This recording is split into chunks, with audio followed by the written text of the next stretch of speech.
యోహాను గారు ఆ, ఒక లెటర్ రాస్తున్నారండి. ఏమని రాస్తున్నారంటే, పెద్దనైన నేను ఏర్పరచబడినదైన అమ్మగారికి ఆమె పిల్లలకును శుభమని చెప్పి వ్రాయున్నది. ఇక్కడ అమ్మగారు అంటే మనం తల్లి సంఘం అనుకోవచ్చు. ఇక్కడ పిల్లలు అంటే చిన్న చిన్న సంఘాలకి ఆయన విడమరిచి రాస్తున్నారు. ఏమని రాస్తున్నారంటే, నేను మాత్రమే కాక సత్యము ఎరిగిన వారందరూ మనలో నిలుచుచు మనతో ఎల్లప్పుడూ ఉండు సత్యమును బట్టి మిమ్మల్ని నిజముగా ప్రేమించుచున్నాము.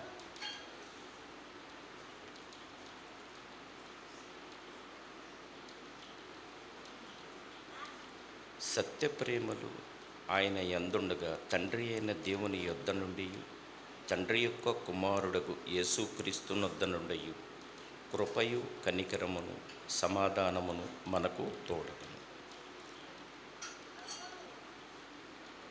తండ్రి వలన మనము ఆజ్ఞను పొందిన ప్రకారము నీ పిల్లలలో కొందరు సత్యమును అనుసరించి నడుచుచుండుట కనుగొని బహుగా సంతోషించుచున్నాను.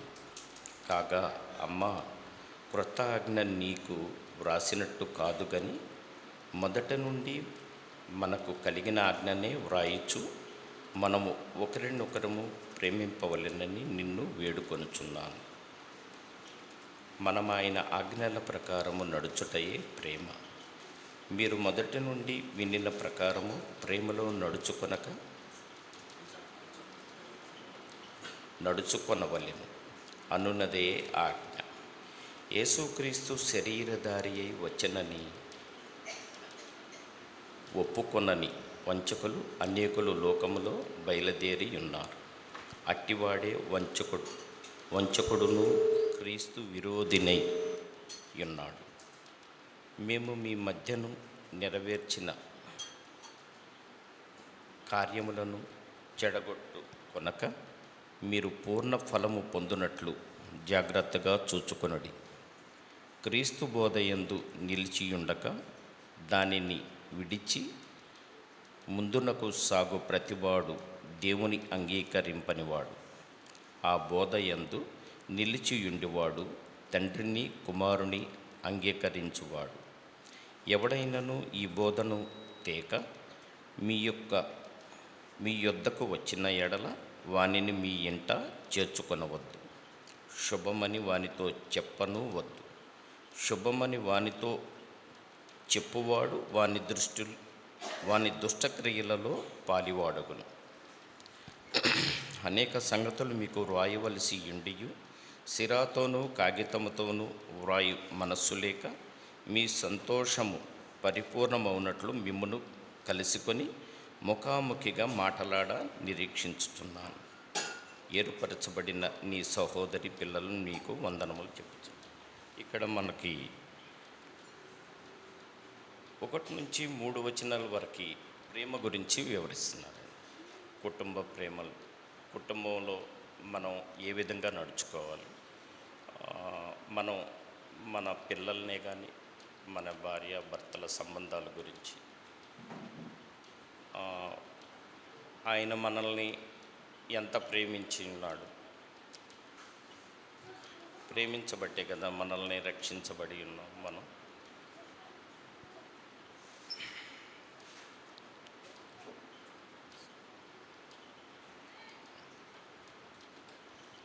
సత్య ప్రేమలు మనకు ఆయన నుండి తండ్రి అయిన దేవుని యొద్ద నుండి, తండ్రి యొక్క కుమారుడుగు యేసుక్రీస్తు నొద్ద నుండి కృపయును కనికరము సమాధానము మనకు తోడగునట్లుగా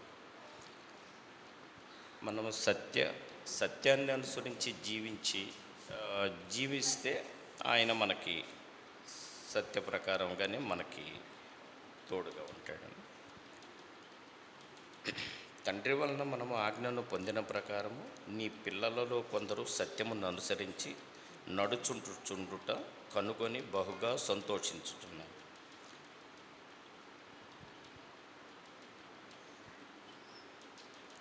తండ్రి ఆజ్ఞలను మీ వలె మీ పొరుగు వారిని ప్రేమించాలి. మనకి దేవుడు సూచించిన కొన్ని ఆజ్ఞలలో ఒకటి, మీ కుటుంబాన్ని ప్రేమించిన విధంగానే అలానే ఇతరులను కూడా ప్రేమించి ఉండాలని సత్యం అనుసరించి నడుచుటకు కనుగొంటాం. కాగా అమ్మ, క్రొత్త ఆజ్ఞ నీకు వ్రాసినట్టు కాదు, కానీ మొదటి నుండి మనకు కలిగిన ఆజ్ఞే వ్రాయచ్చు.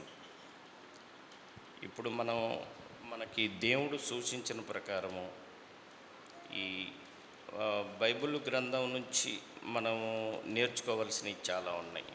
అదే ఇక్కడ సూచిస్తున్నాడు. కొత్త ఆజ్ఞలు మనకు అవసరం లేదు.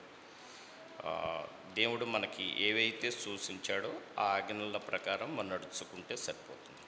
మనము ఒకరినొకరు ప్రేమింపవలనని నిన్ను వేడుకొనుచున్నాను. ఈ రోజుల్లో మన కుటుంబాలని మనము జాగ్రత్తగా చూసుకుంటున్నామే, కానీ ఇతరుల విషయంలో కూడా మనం అదే ప్రేమ అభిమానాలతో ఉండాలని దేవుడు మనకి సెలవిస్తున్నాడు.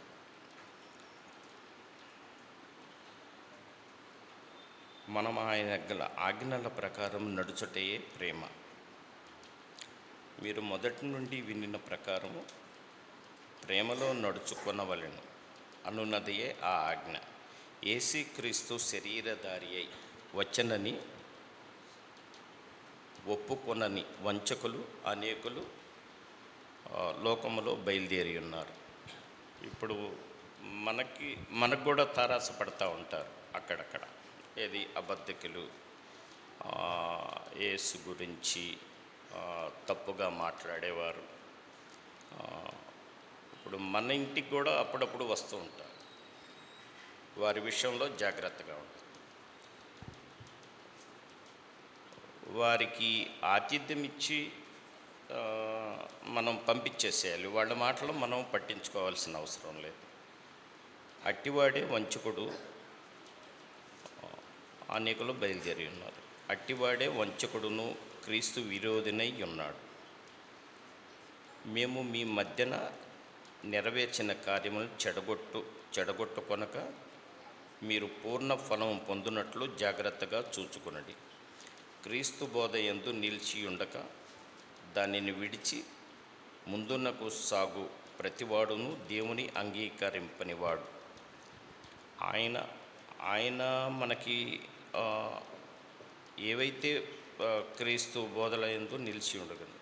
మనకి ఆయన చాలా విషయాలు పొందుపరిచారు. ఇతరులని ప్రేమించవలను, మన పొరుగు వారి గురించి మనం ప్రార్థించాలి. ఆ విధంగా ఆ బోధల యందు నిలిచి ఉండేవాడు తండ్రిని కుమారుని అంగీకరించేవాడు. ఎవడైనాను ఈ బోధన తేక మీ యొద్దకు వచ్చిన ఎడల వానిని మీ ఇంట చేర్చుకొనవద్దు. ఒకవేళ వచ్చారనుకోండి, వారికి ఆతిథ్యం ఇచ్చి ఏదో కానుకలు సమర్పించేసి చాలండి, ఇక మీరు బయలుదేరవచ్చని చెప్పి వాళ్ళని పంపించేసేయచ్చు. వాళ్ళ మాటలు మనం వినవలసిన అవసరం కూడా లేదు. మనకుండా దైవజనులు మనకి చెప్పే వాక్యం, మనకి బోధించే బోధకులు అవి సరిపోతాయి మనకి. మన దేవుడు అదే మనకి సూచిస్తుంది. అబద్ధికుల మాటలు మనం వినాల్సిన పని లేదు. శుభమని వారితో చెప్పు. ఎవడైనాను ఆ బోధను తేక మీ యొద్దకు వచ్చిన ఎడల వానిని మీ ఇంట చేర్చుకొనవద్దు. శుభమని వానితోనూ చెప్పను వద్దు. వారి విషయంలో అమర్యాదగా ప్రవర్తించకపోయినా వారికి ఆతిథ్యం ఇవ్వాల్సిన అవసరం కూడా లేదని మనకి ఈ వాక్య ప్రకారం వారితో చెప్పువాడు దుష్టక్రియలు అనేక సంగతులు మీకు వ్రాయవలసి ఉన్నను సిరాతోనూ కాగితముతోనూ వ్రాయి మనసు లేక మీ సంతోష పరిపూర్ణమవునట్లు మిమ్మను కలుసుకొని ముఖాముఖిగా మాట్లాడ నిరీక్షిస్తున్నాను. ఇప్పుడు మనకి దేవుడు మనం చేసిన పాపాల గురించి, మనం చేసిన తప్పుల గురించే కదా ఆయన శిక్షించబడ్డాడు. సిలువ వేయబడింది, కొరడాలతో కొట్టబడింది, ముళ్ళ కిరీటం ధరించారు. ముళ్ళు గల కొరడాలతో కొట్టి ఆయన్ని శిక్షించారు. అయినా కూడా ఆయన ఏమన్నాడంటే, దేవా, వీరేం చేయుచున్నారు, వీరు ఎరుగరు, వీరిని క్షమించమన్నారు. క్షమాగుణం కలిగి ఉండాలి మనం కూడా. ఆయన మనకు నేర్పింది అదే విషయం. ఇతరుల విషయంలోనైనా మనం క్షమాగుణం కలిగి ఉండాలి. మీకు అనేక సంగతులు మీకు వ్రాయవలసి ఉండెను, సిరాతోనూ కాగితంతోనూ కాక వ్రాయి మనసు లేక మీ సంతోష పరిపూర్ణముట్లు మిమ్మల్ని కలుసుకొని ముఖాముఖి మాట్లాడ నిరీక్షించుతున్నాను. ఆయన ఇంకా కూడా మనకి ఇంకా బోధించాలని, మనతో ముఖాముఖిగా మాట్లాడాలని పరలోకనాథుడు మన గురించి మిమ్మల్ని కలుసుకోవాలని, మీరు చెడు మార్గంలో ప్రవేశించక నా అడుగుజాడల్లో నేను నడిస్తే పరలోకానికి మీరు వస్తారు, అక్కడ మనం కలిసి మాట్లాడుకోవచ్చు అన్నట్లుగా నిరీక్షణ. ఏర్పరచబడిన ఈ నీ సహోదరి పిల్లలు నీకు వందనములు చెప్పుచున్నాను. మనకి దేవుడు సూచించిన ప్రకారం మనం ఆజ్ఞలను పాటిస్తూ మనం నడుచుకోవాలి. ఈ కొద్ది మాటలు దేవుడి